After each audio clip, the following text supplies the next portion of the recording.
যারা শহীদ হয়েছে সেই সকল শহীদ পরিবারের মায়েদের বা বাবাদের বা ভাইয়েদের কথা, এবং যেগুলো হয়েছে অনেক ভিডিও দেয়া আছে। এর মধ্যে একদম পুলিশ হচ্ছে সামনে ছিল, সাথে ছিল, ওইখানে গুলি করছে।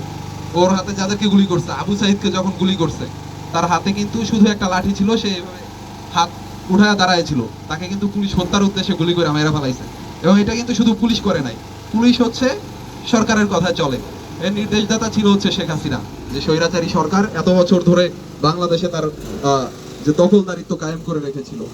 এবং আমরা এটা দেখাইলাম আপনাদের এই কারণে যে এতদিন জুলাইয়ে কি হয়েছে বা জুলাইয়ের আগে গত 15 বছর 17 বছর ধরে যেগুলো হয়েছে, এখন আমরা এখানে আসছি মূলত গণভোটে মানুষ কেন হ্যাঁ বা না দিবে, এটা আপনাদের সাথে এটা নিয়ে কথা বলার জন্য। আপনাদের কাছে অনেকে এসে অনেক কিছু বুঝাইছে যে গণভোটে হ্যাঁ দিলে কি হবে, যে বিসমিল্লাহির রহমানির রহিম থাকবে না, এরকম কথা শুনছেন আপনারা? এখানে বলতে আপনাদের সাথে অনেকে এসে বলে না যে এটা দিলে বিসমিল্লাহির রহমানির রহিম থাকবে না। হ্যাঁ, এরপর আরো বলছে কি, বলছে না যে মুক্তিযুদ্ধের ইতিহাস থাকবে না, এরকম কথা বলছে। তো হচ্ছে অনেকে বাজারে বাজারে এরকম প্রোপাগান্ডা মানুষের কাছে ছড়াচ্ছে যে এটা থাকবে না, ওইটা থাকবে না। কিন্তু আমরা একটু আগে লিফলেট দিছি আপনাদের কাছে, গণভোটে হইলে হ্যাঁ জয়যুক্ত হলে কি থাকবে এবং কি থাকবে না, কি পরিবর্তন হবে, সেইগুলো আপনাদের কাছে দেয়া আছে। মুক্তিযুদ্ধ হচ্ছে আমাদের বাংলাদেশ, আমাদের যে স্বাধীনতা, এইটার ভিত্তি হচ্ছে মুক্তিযুদ্ধ। একটা বিল্ডিং যখন তৈরি করে, ওইটার যে একটা বেসমেন্ট তৈরি করে, ভিত্তি তৈরি করে, তো বাংলাদেশ তৈরি করার ভিত্তি হচ্ছে মুক্তিযুদ্ধ। এটা মুছে যাওয়া মানে এই দেশই নাই, তাইলে তো এই দেশ তো আর বাংলাদেশ না। তো যারা এই যে ধরনের জিনিস প্রপাগান্ডা ছড়ায়, এগুলো টোটালি বোগাস জিনিস, মিথ্যা জিনিস।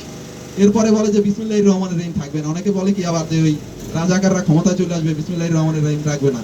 যদি সেরকম হইতো তারা তো পারলে সব আরবি করে দিত, তারা তো বিসমিল্লাহির রহমানির রহিম উঠাই দিত না।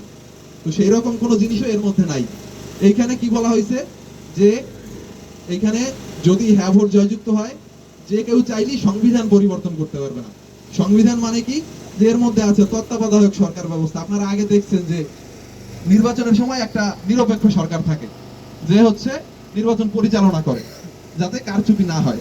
তো শেখ হাসিনা সরকার করছে কি, 2009 দিকে যখন সে হচ্ছে সরকার গঠন করছে, সে আইসা করছে কি, সবার আগে তত্ত্বাবধায়ক সরকার ব্যবস্থা বিলুপ্ত করার পরে কি হইলো, সে হচ্ছে যে 14তে আইসা সে নিজের লোক দিয়ে ইলেকশন করছে, এবং রাতের বেলা ব্যালট বক্স বইরা সে নিয়ে গেছে, পরের দিন ঘোষণা কইরা দিছে।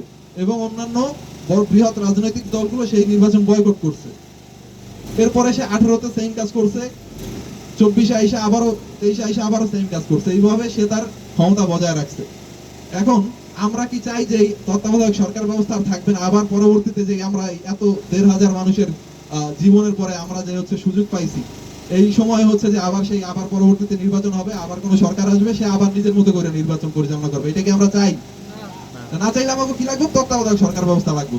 তো তত্ত্বাবধায়ক সরকার ব্যবস্থা আনতে হইলে আমরা এই গণভোটে বলা আছে যে যদি গণভোটে হ্যাঁ জয়যুক্ত হয়, তাহলে এই তত্ত্বাবধায়ক সরকার ব্যবস্থা থাকবে, এবং কোন সরকার চাইলেই সহজে এইটারে বিলুপ্ত করে দিতে পারবে না। দেখা গেছে কোন একটা দল এখন ধরেন গরুর গাড়ি আর মনে করেন এখন সরকার গঠন করছে, করে সে কইলো যে কালকে থেকে তত্ত্বাবধায়ক সরকার ব্যবস্থা নাই, আমি তো সরকার, আমি হচ্ছে নির্বাচন পরিচালনা করবো, এটা সে করতে পারবে না। এটা বিরোধী দল বা অন্যান্য দল এদের সকলের মতামতের ভিত্তিতে, এবং যদি এরকম গুরুত্বপূর্ণ বিষয়গুলো চেঞ্জ করতে হয়, তখন আবার জনগণের কাছে আইতে হবে, জনগণের কাছে গণভোটের কাছে আইতে হবে, জনগণ কি রায় দেয়। তো এইরকম হচ্ছে সংস্কার আসবে। তো এর ফলে হবে কি, প্রতিবার তত্ত্বাবধায়ক সরকার থাকবে এবং নির্বাচন সুষ্ঠু হবে, জনগণ যারা চাইবে সে ক্ষমতা আইব। এরপরে করবো কি, আমরা এত বছর দেখছি রাষ্ট্রপতি নামে সংসদে একজন থাকে, এর নাম শুনছেন তো আপনারা, রাষ্ট্রপতি। কাজ করতে দেখছেন আপনারা কোনোদিন 5 বছরে? এর কাম কি, প্রধানমন্ত্রী এক সময় কিন্তু রাষ্ট্রপতি ছিল, দেশ পরিচালনা করতো। এখন রাষ্ট্রপতির কাম দিয়েছে কি, সে হচ্ছে ওই 5 বছর ঘুমাইবো, তার কাছে হইলো গিয়ে যে একটাই কাম, যদি মনে করেন কেউ খুন কইরা ধরা খাইছে, ধর্ষণ কইরা ধরা খাইছে, রাহাজানি করে ধরা খাইছে, তারে মৃত্যুদণ্ড দিয়ে দিছে আদালত। এখন ওই রাষ্ট্রপতির একটা কাজ ছিল, সে চাইলে কেউরে মাফ করে দিতে পারতো। সে মাফ করতে কাকো, মৃত্যুদণ্ড প্রাপ্ত আসামি, মৃত্যুদণ্ড প্রাপ্ত যারা আসামি, এরা অবশ্যই বৃহৎ কোনো অপরাধ করছে, তার কাজ ছিল এই একটা। তো এই গণভোটের মাধ্যমে রাষ্ট্রপতিরও কিছু ক্ষমতা দিবে। এরপর বিরোধী দলগুলোরও একটা অবস্থান থাকবে, চাইলেই সরকার হচ্ছে সবাই পিটাইয়া পাড়াইয়া সব হচ্ছে যে নিজের মতো করে চালাইতে পারবো না। এছাড়া আরো অন্যান্য সংস্কারের কথা বলা আছে, যেগুলা কোনোটাই হচ্ছে যে জনগণের বিরুদ্ধে না, সবগুলো হচ্ছে আমাদের পক্ষে, এবং এটা জনগণের কাছে পাঠাই দিছে। রাজনৈতিক দলগুলো ঐকমত্য কমিশনে বৈশা বিভিন্ন মতামত এক হয়েছে, হইয়া কিছু কিছু পয়েন্ট আবার জনগণের কাছে বাড়াইছে, যেগুলো আপনারা ভোট দেন। সবার থেকে বড় ভোট তো জনগণ, আমাকেও ভোটে হইলে গিয়ে যে সংসদে মানুষজন যাইব, তার আগে আইন প্রণয়ন করব। তো সেই আইনটা এখন সরাসরি আমরা প্রণয়ন করতেছি, জনগণের কাছে দিয়ে দিচ্ছে যে আমরা এই আইন প্রণয়ন করবো, আপনারা কি এর সাথে আছেন কিনা। তো সেই ক্ষেত্রে আমরা এই দেখছি এর আগে করছে কি, আমাদের গলাচিপা উপজেলার 6 জন শহীদ আছে শুধু জুলাই অভ্যুত্থানে। 6 জন আমাকে সেই শুধু এই উপজেলার মধ্যে শহীদ হয়েছে। এই সাগরগাজী আছে উলানিয়াতে, এ হচ্ছে পরীক্ষার্থী ছিল, ঢাকায় গেছে আন্দোলনে জয়েন করতে, তারে হচ্ছে গুলি করে মারিয়ে ফেলাইছে। চরে রাসেল আছে, চর শিবায়, এরকম 6 জন ব্যক্তি আছে। দেশব্যাপী 1,500-এর মতো মানুষ আছে যারা শহীদ হয়েছে। এরপরে 1,020-30-এর মতো মানুষ আছে যাগো চোখ নাই, যাগো কান নাই, যাগো অনেকের একজন আছে এই যে মুখ নাই, মুখের এইখান থেকে টোটালটাই বিশাল গর্ত, মুখ নাই। এই এত কিছুর পরে আমরা যদি আবারও সেই পুরনো ব্যবস্থায় ফিরে যাই, এই যে লাশ খুঁজে পায় নাই, লাশ গুলি কইরা মারছে তো মারছে, লাশটারে ডিসপোজ করে ফেলাইছে, ধ্বংস করে ফেলাইছে, লাশ যাতে খুঁজে না পায়। অনেকে এখনো লাশ দাফন করতে পারে নাই। এই যে আপনার গুম করছে যাদেরকে, তাদেরকে গুম করে করতো কি, মাইরা ফেলাইতো, মাইরা ধরেন গুলি করে মাইরা ফেলাইলো, মাইরা ওই লাশটা যদি কোনো জায়গায় ফালাই দেয় তাইলে তো এই লাশ আবার খুঁজে পাওয়া যাইব, খুঁজে পাইলে এটার তদন্ত হইব, তদন্ত হইলে একটা বিচার টিচারের ব্যবস্থা চলে যাবে, তখন ঝামেলা।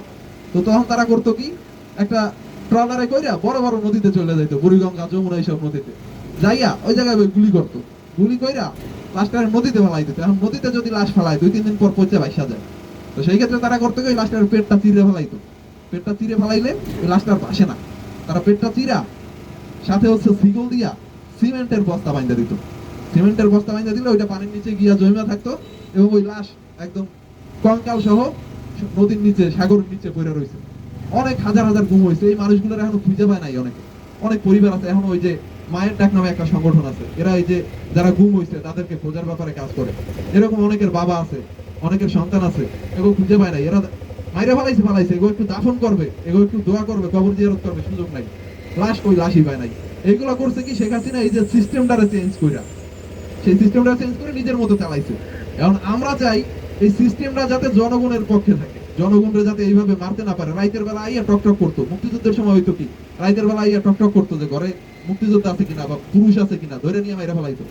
আর 24 হয়েছে কি, এই যে রাইতের বেলা আমরা যখন দিনের বেলা রাজপথে থাকতাম, রাইতে বাসা যাইতাম, রাইতে পুলিশ বাসা আইতো, বাসা আইয়া যারে পাইতো ধরে লইয়া যাইতো। এর আগে গত যে স্বৈরাচারী শাসন আমল ছিল এই সময় করতো কি, যারা সরকারের বিরুদ্ধে কথা কইতো রাইতে যাইয়া করে রাব যাইয়া ধরে লইয়া আইতো, পুলিশ যাইয়া ধরে লইয়া আইতো, আইয়া এগুলো গ্রেপ্তারি পরোয়ানা দেখাইতো না, কিছু না, এরা নাই, নিখোঁজ, এরা কই গেছে ওইভাবে নিয়ে মাইরা ফেলাইতো। এখন এই সংস্কারের পক্ষে ভোট দিলে এই যে কেউ কোনো ওয়ারেন্ট ছাড়া কোনো প্রকার নিয়ম বহির্ভূত ভাবে ধরে লয়ে যাইতে পারবো না, তারপরে নিয়মানুগ ভাবে ধরে নিতে হইব। এবং হচ্ছে যে এই যে এত কিছু, এত লাশের পরে আমরা একটা সুযোগ পাইছি, জনগণ একটা সুযোগ পাইছি এই সিস্টেমটারে পরিবর্তন করার জন্য। হাসিনা চলে গেছে, হাসিনা তো পালাই গেছে, কিন্তু তার সিস্টেম কিন্তু যায় নাই, সে নিজে তো এই লোকগুলোর গিয়ে মারে নাই, সে একটা সিস্টেম তৈরি করে ওইটার মধ্যে মারছে। তো আমাকে ওই সিস্টেমটা কিন্তু এখন রয়ে গেছে, আমাকে ভোটটা থাকবে ওই সিস্টেমের বিরুদ্ধে, যাতে ওই সিস্টেমটা না থাকতে পারে। তাই আশা করি আপনারা বুঝতে পারছেন, আপনাকে যেগুলো জানাইছে মানুষজন। আর মূল বিষয়